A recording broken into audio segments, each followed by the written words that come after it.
8 tahun yang lalu, Zenji pertama kali bertemu dengan Shihazi. Meskipun wajah Shihazi dibalut perban, Zenji tetap jatuh cinta padanya tanpa bisa menahan diri. Setiap upaya Zenji menarik perhatian selalu dibalas penolakan dingin, namun ia tak pernah menyerah. Setelah dibujuk, Shihazi akhirnya memberi kesempatan bersama selama 5 menit. Zenji pun berkata rela memberikan segalanya, bahkan bila tak dicintai, sekalipun.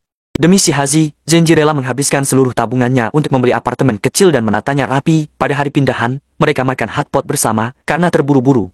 Zenji kepanasan hingga luka bakar cukup parah, mungkin karena tingkah lucunya, atau mungkin juga karena akhirnya punya rumah sendiri. Untuk pertama kalinya Shihazi tersenyum padanya. Namun, sebelum Zenji, Shihazi pernah punya pacar bernama Heiki. Heiki adalah pria bermasalah, terlilit utang rentenir. Saat masih berpacaran, ia bahkan mengatur pernikahan demi keuntungan. Ia menipu Shihazi, membawanya ke hotel, lalu menyerahkannya pada ayah tunangannya sebagai tambahan untuk masa depannya. Setelah itu, Heiki dengan kejam memutuskan hubungan. Shihazi mencoba mempertahankan, namun ia hanya mendapat pukulan dan tendangan hingga 2 tulang rusuknya patah. Lebih parah lagi, Heiki menggunakan video yang diam-diam direkamnya sebagai ancaman agar Shihazi menyimpan semua rahasia. Meski dipukul hingga penuh luka, Shihazi tetap tidak bisa melupakan Heiki. Ia sering meringkuk di apartemen kotor, memutar rekaman masa lalu, tenggelam dalam kenangan. Baru ketika Zenji pulang kerja, Shihazi mematikan rekaman lalu, berpura-pura dingin dan acuh. Nafkah dari Zenji diterima tanpa terima kasih,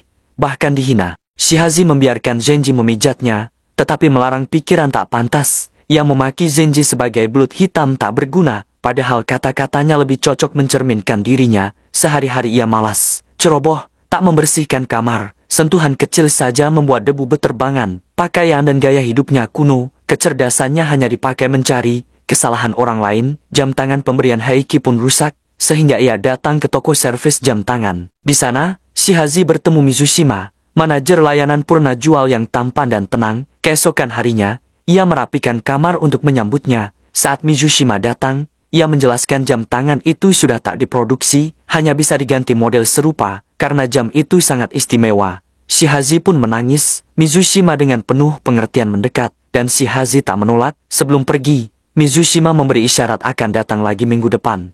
Keesokan harinya, Shihazi mendatangi toko jam tangan tempat Mizushima bekerja. Ia memintanya menunggu di kafe bawah. Tak lama, Mizushima datang dengan hadiah jam tangan murah pengganti. Pria muda tampan seperti Mizushima menjadi standar ideal bagi Shihazi, yang ingin keluar dari jurang putus asa. Ia menyerahkan diri sepenuhnya. Mereka berbincang tentang hobi. Mizushima bercerita tentang gurun tak lamakan, kesendirian, dan betapa kecilnya manusia di hadapan alam.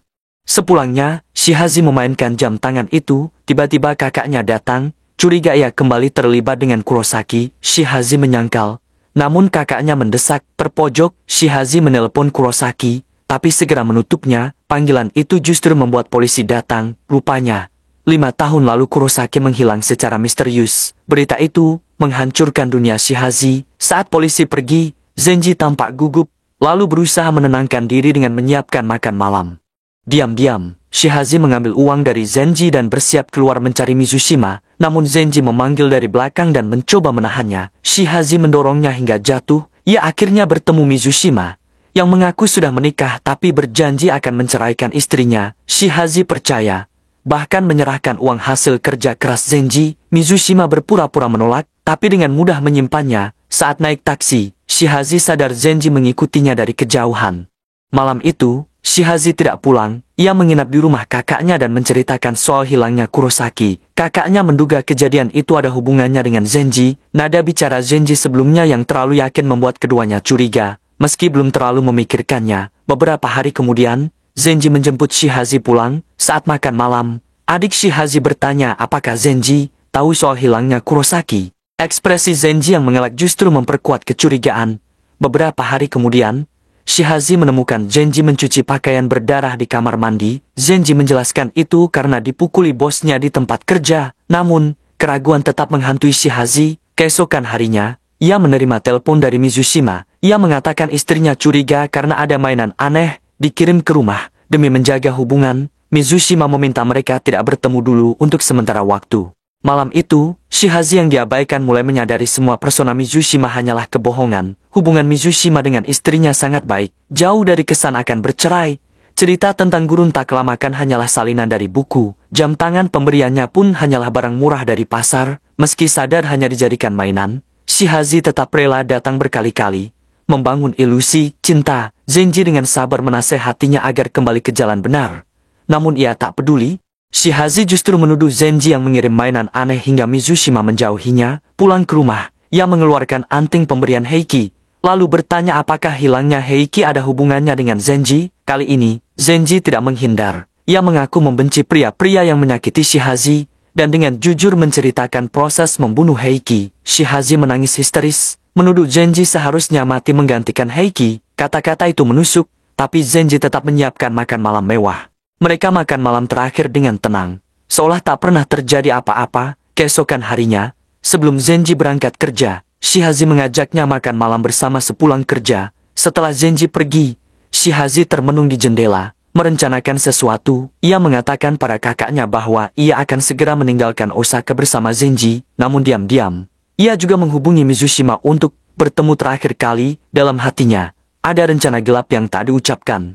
Malam itu, Shihazi bertemu Mizushima. Pria itu hanya memikirkan nafsu. Dengan hati putus asa, Shihazi mengeluarkan pisau buah dari supermarket dan menikamnya berkali-kali tanpa belas kasihan. Tepat saat itu, Zenji datang menghentikannya. Ia mengancam Mizushima agar diam. Jika melapor polisi, ia akan mengaku dirinya yang menyerang. Mizushima pun pergi tertatih. Peristiwa itu membangkitkan kembali ingatan lama Shihazi, kenangan yang selama ini ia kubur rapat. Ia teringat, 5 tahun lalu setelah putus dari Heiki, pria itu kembali memohonnya, terjepit utang rentenir. Heiki meminta Shihazi menemaninya lagi. Shihazi sempat setuju, namun diam-diam membunuhnya saat lengah. Malam itu hujan deras. Zenji menemukan Shihazi yang linglung dan membantunya mengurus mayat. Hujan menghapus banyak bukti. Sejak itu, tubuh Shihazi secara naluriah menghapus ingatan kejadian itu. Ia yakin Heiki meninggalkannya, hidup seperti raga kosong. Zenji, penuh pengertian, tak pernah mengungkit hal itu selama 5 tahun.